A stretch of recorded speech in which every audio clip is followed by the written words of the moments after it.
बिस्मिल्लाहिर्रहमानिर्रहीम। अस्सलामुअलैकुम वरहमतुल्लाहि वबरकातुहू। हमारा आज का उन्वान है नमाज के फ़वाइद। नमाज अल्लाह ताला की अपने बंदों पर फ़र्ज़ की गई अहम तरीन इबादत है। इसकी मस्जिद में अदायगी को याद दिलाने के लिए रोज़ाना 5 वक्त अज़ान दी जाती है। नमाज हर अमीर व गरीब, बूढ़े, जवान, औरत, मर्द, बीमार, तंदुरुस्त सब पर यकसा फ़र्ज़ है। अल्लाह ताला की नेमतें। अल्लाह ताला ने हमें बेशुमार नेमतें अता फरमाई हैं। वही अल्लाह हमें खिलाता पिलाता है, पहनने के लिए कपड़े देता है। वही अल्लाह है जिसने हमें माँ बाप और बहन भाई दिए हैं। नेमतों पर शुक्र।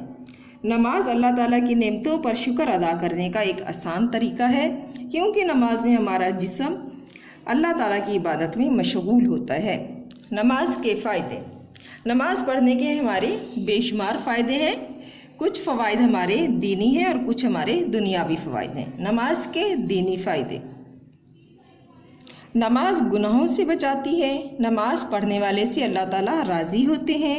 जन्नत की चाबी नमाज है। नमाज पढ़ने से गुनाह माफ़ होते हैं। जो पांचों नमाज़ों का एहतमाम करता रहे, इनके रकू, सजूद और वज़ू वग़ैरह को एहतमाम के साथ अच्छी तरह से पूरा करता रहे, जन्नत इसके लिए वाजिब हो जाती है और दोज़ख इस पर हराम हो जाती है। अल्लाह ताला नमाज पढ़ने वाले की दुआएं कबूल फरमाता है। नमाज के दुनियावी फ़ायदे। नमाज में शिफा है। नमाज काहली को दूर करती है। नमाज पढ़ने वाले से रिज़्क़ की तंगी हटा दी जाती है। नमाज वक्त का पाबंद बनाती है। हमें चाहिए कि हम हमेशा नमाज की पाबंदी करें। अज़ान होते ही नमाज की तैयारी में लग जाएं और अच्छी तरह वज़ू करें।